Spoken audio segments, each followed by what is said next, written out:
Welcome to Chapter 3. Welcome back to Mastering MHA MBA. Today we're starting Chapter 3, Healthcare Markets, Can They Work? This is part 1 of a 4-part series covering one of the most debated questions in health policy.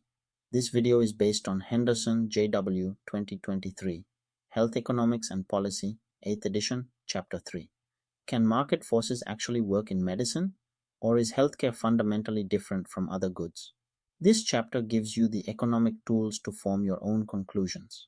By the end of this 4-part series, you'll understand supply and demand, Kenneth Arrow's famous critique, and the research methods economists use to prove causation. Learning objectives. Here's what we'll accomplish across all 4 videos. First, we'll explore economics as a science and its foundational concepts. Second, we'll master supply and demand, the core tools of economic analysis. Third, we'll examine Kenneth Arrow's landmark critique of medical markets. And fourth, we'll survey causal inference methods used in health economics research. In this video, we focus on the first objective. So let's dive in. Economics versus epidemiology, the COVID debate. The chapter opens with a timely case study, COVID-19. During the pandemic, epidemiologists and economists often appeared to give conflicting advice. Epidemiologists focused on lives saved through lockdowns. Economists focused on the costs of those lockdowns. The Imperial College model estimated 2.2 million US deaths without intervention.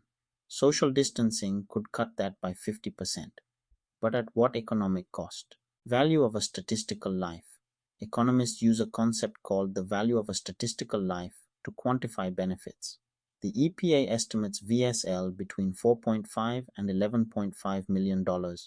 Ashenfelter and Greenstone, using speed limit data, estimated $2.21 million in 2020 dollars. With shutdown costs of $28 to $70 billion per day and 1,600 daily deaths, the cost per life saved ranged from $1.71 to $4.28 million. This illustrates the core economic question: is the benefit worth the cost? Economics as science. Now let's explore what makes economics a science and why its principles matter for healthcare decision-making. What is economics? Economics is a way of organizing our thinking about problems. It requires disciplined, systematic reasoning. Unlike other social sciences, economics establishes a context of scarcity and uncertainty. At its core, economics studies how societies allocate scarce resources among alternative uses to satisfy unlimited human wants. Future healthcare leaders need economics alongside biology, statistics, and ethics. Scarcity and opportunity cost. Scarcity means there are never enough resources to satisfy all desires. When medical care uses resources, those same resources cannot fund education, housing, or public safety. This leads to opportunity cost, which is the potential benefit from a resource's next best alternative use. Tax dollars spent on Medicare cannot fund schools. Money for drug rehab cannot fund prenatal care. Every choice means foregone opportunities. The scientific method.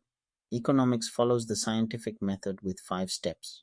First, observe real-world phenomena. Second, start with a premise or vision of how the world works.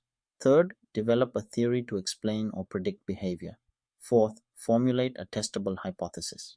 Fifth, use econometrics and statistics to test predictions. This systematic approach distinguishes economics from mere opinion. The Rand health insurance experiment. The Rand experiment exemplifies the scientific method. Researchers theorized that higher out-of-pocket costs would reduce demand for elective care. They randomly assigned 7,000 people to 14 different insurance plans with coinsurance ranging from 0 to 95%. Results showed free care, increased utilization by 45% compared to 95% coinsurance. Price elasticity of demand was approximately negative 0.17. This landmark study revolutionized health insurance policy.